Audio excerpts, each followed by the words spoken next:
Let's look at some of the pictures here. Again, we're in Revelation 17,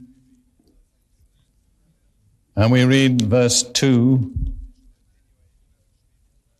which is a continuation of the previous verse, with whom, that's the false church, the kings of the earth committed fornication, and the inhabitants of the earth were made drunk with the wine of her fornication. There, the meaning of fornication is primarily spiritual. It's false religion, it's idolatry. But notice, the first people listed as going in for idolatry are the kings of the earth, the rulers, the wealthy. And then in chapter 18 and verse 3, it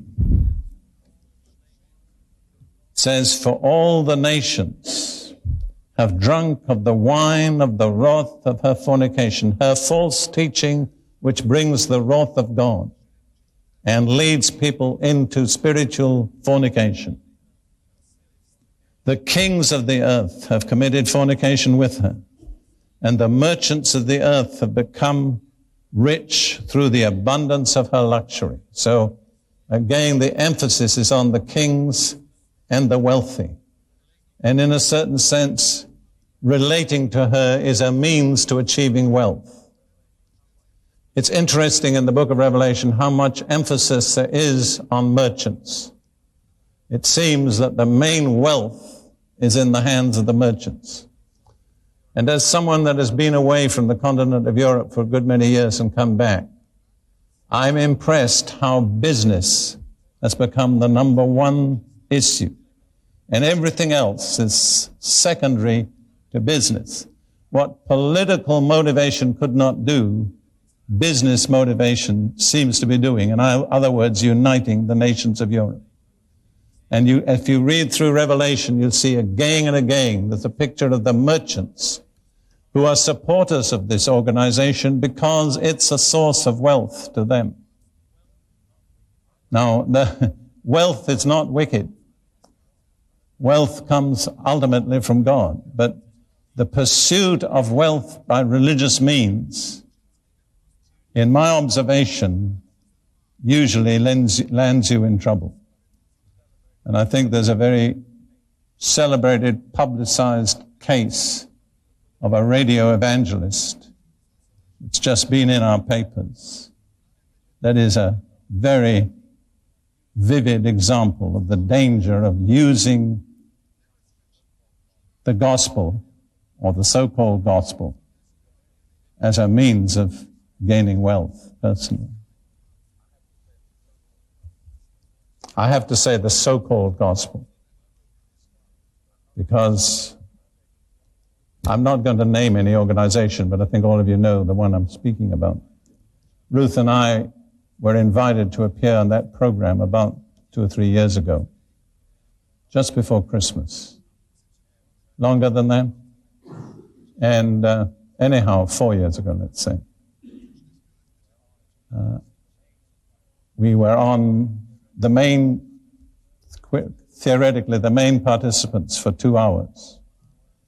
The first session, 1 hour, they took more than 20 minutes to raise money by selling dolls.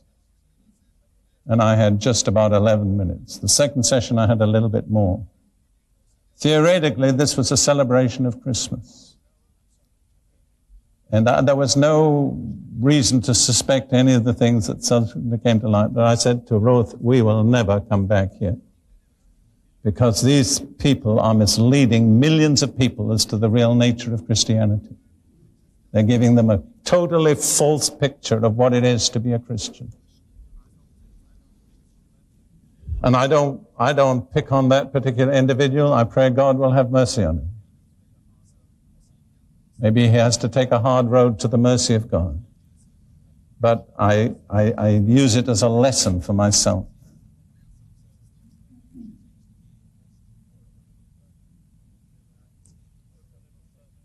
We'll look a little further in this picture. We go back to Revelation 17 again, and we look at the picture of a church living in ostentatious luxury and splendor. And this is a very vivid picture. It's emphasized. Revelation 17, verse 4. The woman, that's the false church, was arrayed in purple and scarlet, and adorned with gold and precious stones and pearls, having in her hand a golden cup full of abominations and the filthiness of her fornication. And again, the golden cup is the teaching with which she seduces multitudes from the truth. But you'll notice that she was adorned with gold, silver, precious stones, and pearls. Very ostentatious and showy wealth. And then in the same chapter, verses 11 through 13,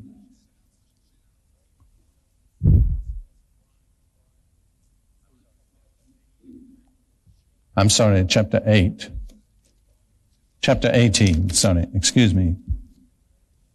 verse 3, and then verses 11 through 13. For all the nations have drunk of the wine of her wrath of her fornication. The kings of the earth have committed fornication with her, and the merchants of the earth have become rich through the abundance of her luxury. Notice again, the merchants make their money by plying their trade in connection with this organization. See, I would have to observe, seems to me in Western Europe, the United States, other lands like that, if a thing makes money, it requires no other justification. That's all that's needed. If a thing makes money, no matter whether it's moral or immoral, whether it's harmful or beneficial, if it makes money, that's its justification. And I think in a way what the Bible is showing us is that the source of this is spiritual. It comes from the corruption of the church. Anyhow, going on in Revelation 18, verses 11 through 13.